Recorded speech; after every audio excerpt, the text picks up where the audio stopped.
তারিখে গত 20 তারিখে আমরা একটি অভিযোগ পত্র আমাদের থানাতে আসে। উপরানী সরকার রায় উনি একটা অভিযোগ করেন যে ওনার একটা জায়গা বিক্রির বিষয় নিয়ে কিছু মাফিয়া বলতে মানে আমরা তাদেরকে এই ধরনের আখ্যা দিচ্ছি, কারণ যে ধরনের ঘটনাটা করেছে ওনার কাছে অনেক টাকা দাবি করে। ওনার নিজের সম্পত্তি উনি নিজে বিক্রি করবেন, সেই ক্ষেত্রে এই ধরনের ভয়ভীতি প্রদর্শনের তো কোনো প্রশ্নই উঠে।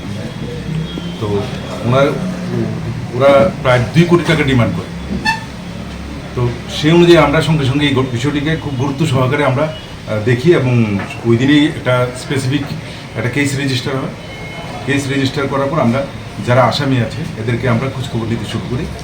তো তারপর আমরা বিভিন্ন জায়গায় খোঁজখবর নিয়ে তারপর আসামি একজন যার নাম হচ্ছে পরেশ ঘোষ, বাড়ি চন্দ্রপুর, ওকে আমরা অ্যারেস্ট করি। বর্তমানে ও আমাদের কাস্টডিতে আছে। এখন আমরা ওকে পুলিশ রিমান্ড চেয়ে মাননীয় আদালতে আমরা প্রেরণ করব এবং পুলিশ রিমান্ডে ওকে জোর জিজ্ঞাসাবাদ করে বিভিন্ন ওর সঙ্গে যারা যারা ছিল এদের নাম আমরা বার করবো এবং এদেরকে অ্যারেস্ট করবো। জায়গাটা কোন জায়গায়, কোথা থেকে মানে আটক করা? যে জায়গাটা নিয়ে সমস্যা, খয়েরপুর থেকে আটক করা। যে জায়গাটা নিয়ে সমস্যা জায়গাটা কোন জায়গায়?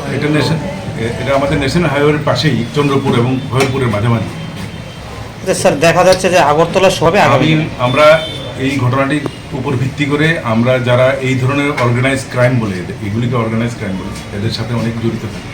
এই অর্গানাইজ ক্রাইমের মেইন যারা যারা জড়িত সেই শেষ জায়গায় পর্যন্ত আমরা যাব এবং কাউকে এখানে অ্যারেস্ট থেকে বা এদেরকে আমরা এই ধরনের যারা মানসিকতা নিয়ে চলে এদেরকে আমরা অবশ্যই অ্যারেস্ট করবো এবং এদের দৃষ্টান্তমূলক শাস্তির আমরা চেষ্টা করব। পরেশ ঘোষের সাথে অন্য কেউ জড়িত আছে কিনা? নিশ্চয়ই জড়িত আছে, নিশ্চয়ই। এটা তো সিন্ডিকেট, এটাকে আমরা বলি যে অর্গানাইজ ক্রাইম সিন্ডিকেট। আপনি কি মনে করেন যারা সতর্কতা? এই তো আমাদের কাছে অভিযোগপত্র এলো, প্রত্যেকের কাছে আমাদের একটা অনুরোধ থাকবে, এই ধরনের যারা ভয়ভীতির শিকার হন তারা আমাদের কাছে সঙ্গে সঙ্গে তাদের অভিযোগপত্রটি দিন, আমরা সেইভাবে আইনত ব্যবস্থা নেব এবং আগামী দিনে এই ধরনের যে গ্যাং বা এই ধরনের অর্গানাইজ ক্রাইম যারা করছে তাদেরকে আমরা মানে সমূলে বিনাশ করার আমরা মানসিকতা নিয়ে এগুচ্ছি। পরেশবাবু কি সেকশনে অর্গানাইজ ক্রাইমের জন্য স্পেশাল প্রভিধান আছে। হ্যাঁ, এই সেকশনগুলি প্রয়োগ করা হচ্ছে এই কেসে। পরেশবাবু কি করেন এবং ওনার কি আগে এই ধরনের কোনো কেসের মামলা রয়েছে? এইগুলি বিস্তারিত আমরা এখন পুলিশ রিমান্ডে আনার পর বিস্তারিত আমরা জানবো। উনি কি করে, উনি কি কিছু জানা গেছে? পরে বলতে বিজনেস করে, এখন কি বিজনেস করে সেটাও আমাদের জানতে হবে।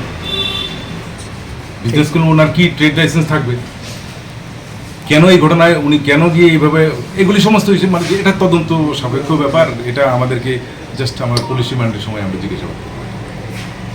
যত যারা যারা আছে এইসব অর্গানাইজ ক্রাইমের সঙ্গে যুক্ত তাদের যাবতীয় যে যে জিনিসগুলি আছে, সম্পত্তি আছে, সব কিছু বৈধ অবৈধ সব কিছু আমরা খাটিয়ে এটা আমাদের ইনভেস্টিগেশন করবে। আচ্ছা, এই যে ওনাকে আটক করা হলো, পুলিশ কি মানে মনে করছে যে আগরতলা শহরে যে গ্যাংগুলো রয়েছে ওদেরকে আটক করতে সক্ষম হবে এই কেসের সঙ্গে?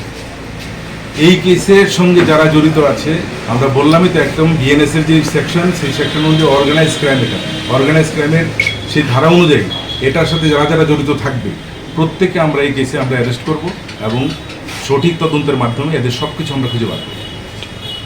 ওনার বাড়ি কোথায় পরেশবাবু? চন্দ্রপুর, এটাকে চাঁদপুর মাঠ বলে আর কি।